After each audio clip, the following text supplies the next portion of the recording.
Et donc, après avoir descendu donc les rampes de l'Aton, Oui. que se passe-t-il ensuite pour nous? Alors, on fait une pause. Parce qu'on a quand même énormément travaillé. Hein. Là, il Et y je, a un sacré chemin, oui, effectivement. oui, et je vous rappelle que c'est 18 statuts. On a Ouais. parlé de l'antifraxis entre le 16 et le 18.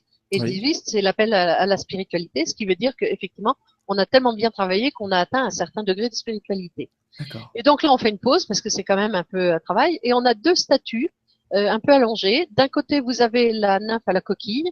Et de l'autre côté, vous avez le Gaulois expirant. Alors la nymphe à la coquille, la nymphe, elle ramasse de l'eau avec une coquille Saint-Jacques. Alors l'eau, c'est le symbole de la connaissance, et donc ça veut dire que la connaissance la coule correctement. Et la coquille Saint-Jacques est très intéressante, parce qu'en latin, ça se dit pecten, et pecten, ça veut dire le peigne. Et donc le peigne met en ordre ce qui est en désordre.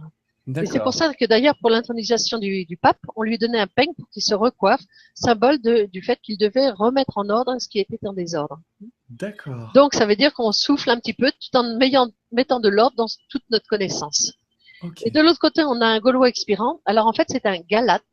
C'est-à-dire, ce sont des guerriers celtes très farouches. Et on dit qu'il est expirant, sauf que ce Galate a une particularité. Il porte un torque. Et le torque, c'était le bijou tressé argent et or qui finit avec deux petites boules avec un petit espace. C'était le bijou des dieux celtes. Autrement dit, il a mené une guerre, mais il est devenu Dieu. Hein, il a trouvé la lumière. Donc, ça veut dire que dans la pause, on fait le point et effectivement, on a trouvé un degré de spiritualisation. D'accord. Okay. Voilà. Et à partir de là, on peut aller voir la Thône. On peut repartir. Voilà, on peut aller vers le bassin de la Thône parce que quand on l'a vu au début, il y avait une particularité, c'est que en fait, vous aviez la Thône au milieu.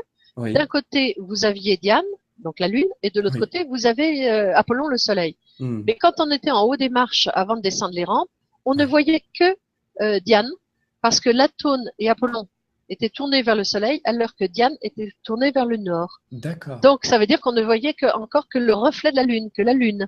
Oui. Et là, maintenant que nous avons fait cette descente des rampes et qu'on va vers le bassin de l'Athône, on voit l'Athône et Apollon. Donc, on voit déjà la mère et le fils Soleil.